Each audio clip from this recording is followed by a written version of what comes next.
Très bien, et vous? Oui, très bien. De quoi parlons-nous aujourd'hui? Un film, Oui, très bon film, sorti récemment au cinéma, le 24 janvier, me semble, qui se nomme Iron Claw. Oh, la griffe de fer. Exactement. Donc, c'est quelle année, s'il te plaît? 2024, Très bien, le genre, un drame, la durée 2h12, et le public. tout public. Réalisé par qui? C'est réalisé par Sean Durkin, Oui. qui a fait The Nest. Inconnu au bataillon. Exactement. Bon, du côté des acteurs, est-ce que c'est plus renommé? Oui, nous avons Zac Efron, Ah oui, qu'on connaît. High School Musical. Oui, non mais oui, bon, à part Moi, je ça... conseillerais le film de Ted Bundy, le tueur en série. Oui. Zac Efron joue super bien dedans. Voilà. Et moi, je recommande là où il est chasseur d'or. Ça se passe dans le désert. Voilà, c'est un huis clos dans le désert. On mettra l'affiche. Très bien. Ensuite, Jeremy White, oui. qui a fait Shameless. Hmm. Maxwell Friedman, Oui. attention, c'est pas un acteur, Oui. c'est un catcheur pro. Hmm. Harris Dickinson, Oui, Scrapper, d'accord. ça te parle? Pas du tout. Holt McCallany, Calani, Oui, ça me parle. Fight Club. Oui. Il La a- série Mindhunter, Voilà, qui est c'est ça. excellente. D'ailleurs, faut y aller. De quoi parle ce film? Nous t'écoutons. La véritable histoire de la famille Van Erich. Dans quel secteur se démarque-t-il tout ce beau monde? Le sport, la lutte professionnelle. Oui, bon, le catch. Voilà, on va Voilà. pas tourner autour du Voilà. pot, hein. Et ils vont débuter la lutte, enfin, du moins, le père le fait déjà, et va l'enseigner à ses enfants. Oui. Il en a quatre garçons, c'est des frères, donc ils vont s'y mettre. Voilà. Début 1980. Certains, ils sont déterminés. Certains, bon, va falloir les forcer. D'autres moins. Voilà. Et Bon. cette famille, tout le monde a toujours dit qu'ils étaient maudits. Il y a une malédiction. Donc on va suivre l'ascension puis la chute de cette famille. Il y a des hauts et des bas. Ton ressenti? Eh ben, moi, ça faisait longtemps que j'attendais ce film-là. J'ai été un poil déçu. C'est un très bon film qu'il faut voir. Je le conseille à tout le monde. Voilà, comme ça, je l'ai dit dès le début. Les acteurs, incroyables. Que ce soit Zac Efron, faut oublier High School Musical. Bon, il a bien grandi, il a progressé. Hein. Et le père de famille, incroyable. Les frères aussi. Donc c'est un drame familial. Il y a de l'ascension, ok, ça va briller mais quelques instants, et après c'est une lente descente aux enfers qui tourne autour des frères. Des longueurs. Plusieurs fois, ça traîne, et ça manque de rythme en fait, il se passe pas grand chose, surtout qu'arrivé à un moment, c'est presque linéaire, j'ai envie de te dire. Tu sais quel drame va se jouer au compte-gouttes, tu vois ce que je veux dire?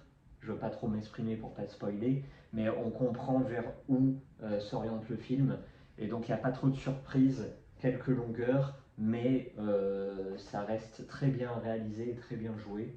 Voilà, moi je le conseille. Et vous? Eh bien, je te rejoins pas du tout. Oh! Je suis surprise. Oui. Il y a des longueurs. Ah bah oui, il y a des longueurs. Oui. Moi, je ne l'ai pas ressenti en tout cas. J'étais à fond dans le film. 2h12, c'est raisonnable. Mais ça ne te fait pas ressentir que ça fait 2 heures, quoi. C'est un très bon film. Et moi-même, toi, tu as pu voir ce qui allait arriver. Hein. Moi, pas du tout. À un point que j'imaginais un truc qui n'est jamais venu. Et je vais pas dire que j'aurais aimé que ça se produise, non, parce que c'est une histoire vraie. Donc heureusement que ça ne s'est pas produit. Et pourtant, je pensais que le film allait dans cette direction-là. Après, j'étais pas du tout au courant de cette histoire, je ne les connaissais pas du tout. Toi, peut-être, vu que tu attendais le film? Non, pas du tout. Ah non? Non, parce que moi, je veux pas me spoiler. Par contre, moi, j'ai passé des années à m'intéresser au catch quand j'étais plus jeune. Plus du tout en ce moment. Mais Ric Flair, The Nature Boy, on connaît. Tu sais, la diva en rose. Oui, moi, toute cette époque-là, quand ça passait les après-midi, le mercredi après-midi sur Canal+, moi, je regardais. Et justement, pourquoi alors, je précise, il ne faut absolument pas s'y connaître en catch pour regarder ce film. Ah non, ça sert à rien. Du tout. Et c'est là aussi un bémol, je m'attendais à plus de catch en fait, à plus de sport. C'est pour ça que je l'attendais, je voulais du sport. Voilà. Ah oui, il y est, mais c'est vraiment un contexte. Ça parle pas de ça, le sport est le contexte à cette famille-là. Est-ce que c'est le sport qui fait que la famille est maudite? Parce qu'en fait, on a l'impression tout le long du film qu'ils veulent ou pensent pouvoir faire que ça dans leur vie. Parce qu'il y a un des frères qui s'y met, alors que c'est pas du tout sa branche, c'est pas du tout sa voix, c'est pas fait pour son corps, c'est pas fait pour son mental. Est-ce qu'on peut spoiler un peu? Ouais. Donc, en fait, cette famille-là, c'est le modèle patriarcal par excellence. De la lutte. Le père gère tout. Il Oui. décide pour tout et pour tout le monde et pour tout le temps. Ah oui. Et donc, il va forcer ses fils à réaliser son rêve déchu qu'il n'a jamais pu réussir. Voilà. Et donc, il va les forcer, les forcer, les forcer. Forcer, oui. Après, pas en mettant non plus le couteau sous la gorge, parce que les fils eux-mêmes, on ressent, il y en a au moins 2, ils se sont pris pour passion vu qu'ils ont grandi là-dedans. Tu vois ce que je veux dire? Voilà, c'est pas comme si à 18 ans, ils disaient bon bah allez, toi t'y vas. Non, non, ils ont déjà quand même envie de le faire. Au moins 2 d'entre eux. Sinon, c'est une véritable histoire. Moi, j'adore ça. Je le conseille. Voilà. Après, maintenant, oui, c'est vrai que ça tourne pas trop autour du sport. Bah, j'ai envie de te dire tant mieux, parce que ça tourne autour d'eux, au final. On essaye de les comprendre. Enfin, c'est une histoire encore très compliquée. C'est triste, hein, c'est triste, voilà. Une mention toute particulière pour les 2 actrices qu'on voit pas beaucoup, mais qui jouent très très bien. Ah, la femme. La mère et la femme, qui jouent très très bien.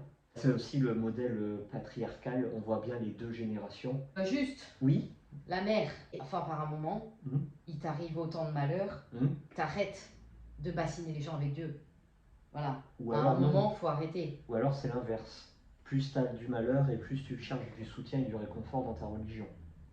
Ça tout dépend des personnes. Il faut essayer de le chercher ailleurs, alors le soutien, parce que là, ça marche pas vraiment. Voilà.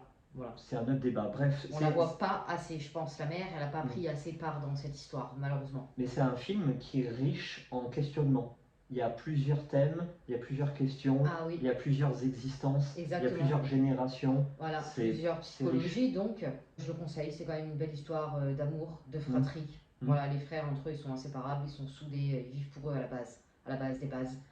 C'est très beau. Et même la fin, malgré tout ce qui s'est passé dans cette famille, la fin est quand même assez belle, si je peux me permettre. Totalement. Voilà. Totalement. Et toi? À tout le monde. En plus, c'est tout public. Donc pour une fois, c'est tout public, il faut y aller. Oui, voilà, il faut y aller, exactement. C'est encore au cinéma, hein? Oui, c'est encore au cinéma, bien sûr. Merci à vous. Merci. Allez, à bientôt. À très vite.